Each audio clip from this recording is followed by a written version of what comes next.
teenage, never worry about acne. Nah, I ain't never been with a baddie. She calm, so I added to the tally. Madison, but I'm calling her Maddie. Hey, it's your boy Tommy coming at you with a brand new Clash Mini video, and today we are back with my best Countess deck in the game. I've been having so much fun and winning a lot of matches with this deck. Forgive me if my voice is scratchy, if it sounds kind of low, or if the energy is low. I had a trash night of sleep 2 nights ago, and I got a sore throat, so it'll probably be here for a couple of days. After that, we'll be good to go, but I didn't want to miss the video, miss the strats, and hook you guys up with this cracked out deck. So if you want to skip straight to the gameplay, there are timestamps in the description down below, but if you want to talk strategy before we do that, then let's get right into this. So in most of my decks, you guys will see, I always try to figure out a way to attack the back line, because if you can't kill their backline carries, you're going to struggle. So that's why we have the Countess, right? Countess is the best at doing that. She gets to the back line and she destroys everyone there. The issue with that is not enough, because the Countess most of the time will leave targets at 1 HP before teleporting out. So you want to have another troop to help out. So in this specific deck, it's either going to be the Archer or the Miner. I don't think the Miner is very good. The Miner, sorry, let me not say that. The Miner is one of the best cards in the game, but you have to put a lot of star resources into him. So for this specific deck, in order to balance it out, I prefer to have the Archer, because you only need a 1-star Archer. She'll attack 2 of the furthest targets. So when the Countess goes back there, the Countess will be able to clean them up, or the Archer will clean them up if the Countess leaves too early, which is a very, very nice combination. When it comes to our second range troop, we are rocking the Electro Wizard. The E-Wiz is the best card in the game, hands down. You guys know this. If you aren't rocking the E-Wiz and you go up against an E-Wiz, you know how difficult it can be to win in those matchups. And I just love having him because of his stuns, his damage, his multi-hitting potential, which is awesome. We do have the bowler in this deck as well, because in a lot of the maps you can predict very easily where your opponents are going to place their troops. So by putting a bowler and reading them, you'll get a lot of value. You can also push back their tank and sort of mess up their whole formation, which is kind of nice. Now, next up, we do have the Giant Skeleton. That's our frontline troop. You just put him in the front there. He'll die. He'll drop off a huge death bomb, doing damage, stunning, and just really slowing down their entire deck. So we have all these stuns, all this damage, all this AoE, all this multi-hitting, which is very, very nice. And then the guard is the best 2 elixir card in the game. Very good at baiting the Countess, and really, really good at dealing with miners. When it comes to the star upgrades of this deck, one thing you'll notice in a lot of these matches once we start playing is that I will go for a 1-star Archer, a 2-star E-Wiz, and if the game goes that far, then I think the safest bet really is to go for a 2-star Giant Skeleton, and that'll be your star formation. Just because the Giant Skeleton, once you get him 2 stars and you get that big explosion where you're doing 5 damage, it's nuts. E-Wiz at 2-star is good enough as it is when you upgrade his first ability and his third ability to hit 4 targets and to stun for 2 seconds. You should usually be fine. You can cheese if you really want to. If you feel like your E-Wiz is going to be the one to carry you to the game because all your other cards aren't doing well, you can go with a 3-star E-Wiz and maybe go with a 1-star guard or something like that. But I think going with the 2 E-Wiz, 1 Archer, and the 2 Giant Skeleton is the best play. Now, without further ado, let's hop right into the gameplay. So into the first game, we are going to be going up against an enemy Countess. So I do like to try to get my E-Wiz out early. If we lose the first round, we lose the first round. I'm not really too worried about it. This will allow you to start to upgrade him for the late game. And it's worth sacrificing it. If I had a guard here, I'd play the guard instead.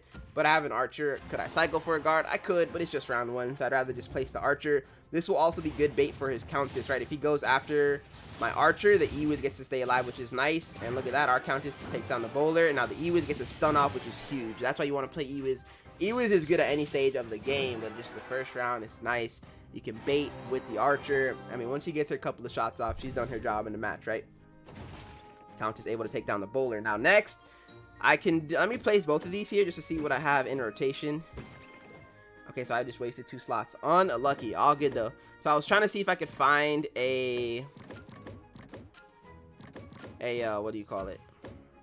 Another E-Wiz to try to get that E-Wiz rotation going up, but we weren't able to.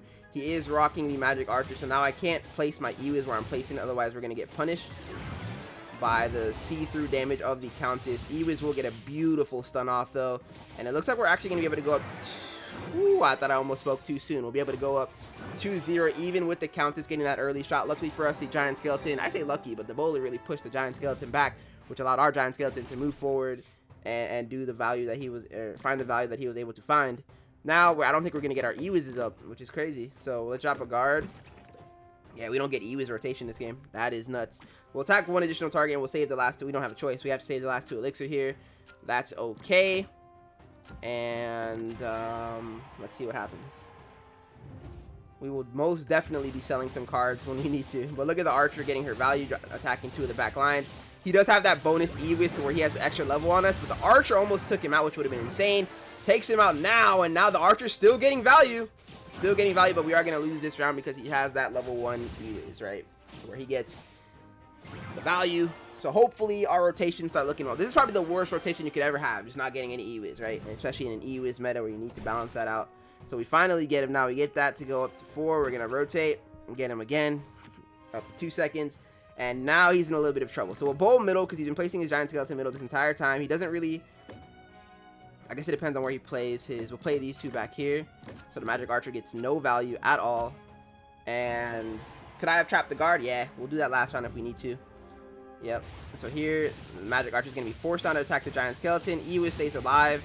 Archer's getting a lot of value. Our E-Wiz will stun the Countess, so he can't actually take down our Archer the way he wanted to. And now with the E-Wiz being the last card alive, I'm pretty sure he wins this.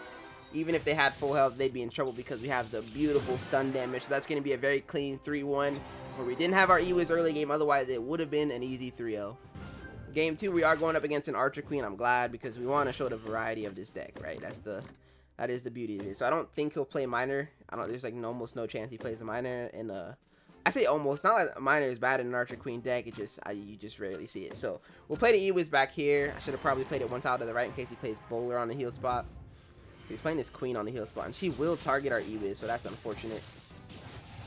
Unfortunate. Do we get to get a stun off? I don't think so. He just walks through. So, and then we're going to end up focusing the guard too, which is unlucky, and he's going to live. But once the Countess TP's on the Archer Queen, that'll be a clean transaction, and we'll go up here 1-0 in the very first round. Round 2, let's go. Countess up front again. Like I said, the E-Wiz, he's good enough to make up for any, if they have an extra character you don't, he can make up for that with the stuns. So I'm actually going to just double risk it. We won round 1. I don't mind playing for the late game, right? So we won round 1. We'll play the Archer to attack multiple targets. The E-Wiz is going to attack multiple targets, and we might even have an opportunity to win a 3v5 with how good the E-Wiz is and how good the Countess can be. And here's going to be a 4-player E-Wiz stun, and unfortunately they do come back towards the Giant Skeleton, so they got mad value there, and I believe we lose this round. So all good. We almost made up for the gap, but unfortunately the Countess came back and ended up hitting the Giant Skeleton, and with that they all died together. So it is what it is. Next up, I could be toxic, right? Let me drop Bowler instead. Rotate and see if we can find an E-Wiz. Don't want to be super toxic. Yeah, let's do it, bro. I highly, definitely do not recommend this, but it is what it is. 2-star E-Wiz. He'll have probably a 2 troop advantage again. This time with a Miner. I'm not really too worried about Miner though. And the Countess comes back to help out with the Miner. Stun gonna go in hot. Nobody eats the death damage this time with the Giant Skeleton. Our E-Wiz should go down though. But with the Countess being, the Countess, right? We're going to win that round 2. We'll go up 2-1. And at this point, it'd be insulting for me to upgrade the E-Wiz again. So we won't do that. Instead, we'll drop our Giant Skeleton, get down our Bowler to really just close this game out. No point dragging it out. Play the Archer up here. And we'll play this formation to sort of get ready for his Miner. We know the Miner's coming. We'll be able to stop that pretty easily. He has a 2-star E-Wiz as well. Okay, the Bowler the guard tiptoes pretty quickly away.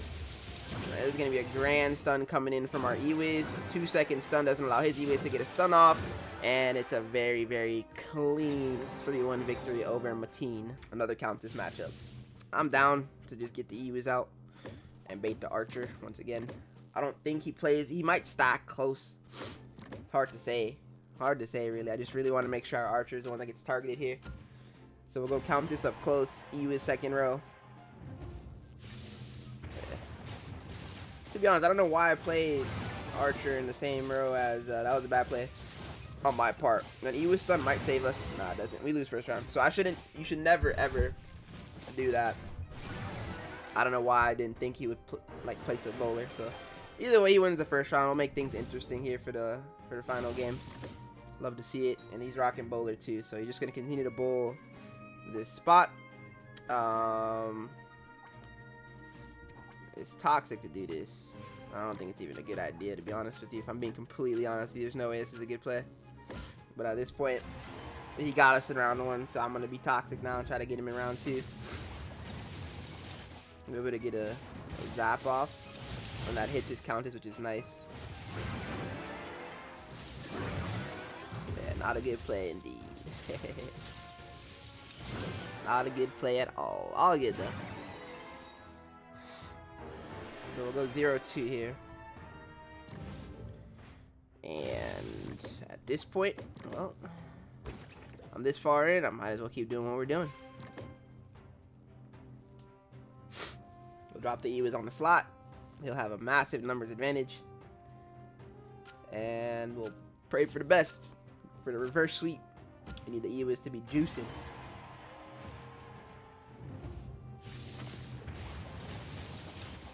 So I'm okay with that minor. It's not really going to do much to us. We get a nice little stun off on his Countess, but he does as well.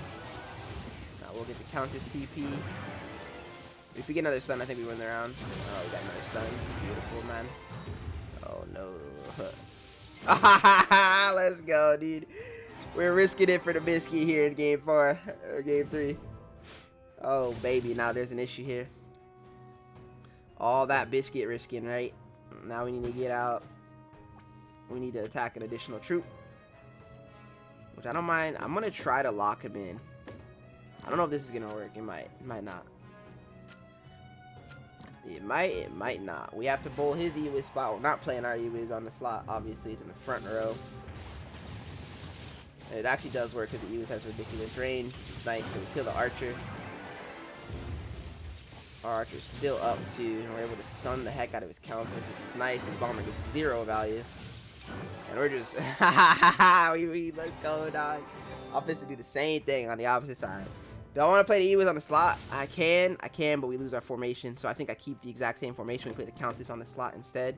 I could go 3-star Ewas, which is just the play. That is just toxic. That is just toxic. All right, so we'll do shield up amount here. I didn't even bowl the Ewas slot. I'm not paying attention, man. I'm an idiot. So he's ready for it. He pops it out. That's the counter play right there. Good pop out. Luckily, our Giant Skeleton will get massive value. And now we get a nice Ewas stun off. We're able to go to the back line. We're going to end up leaving his Giant Skeleton last alive, which is perfect.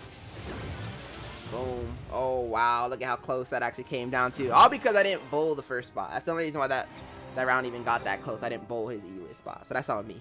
So that's going to be it for today's Countess video. Hope you guys enjoyed that gameplay. It's a very strong deck. If you want to rock Countess, I highly recommend it.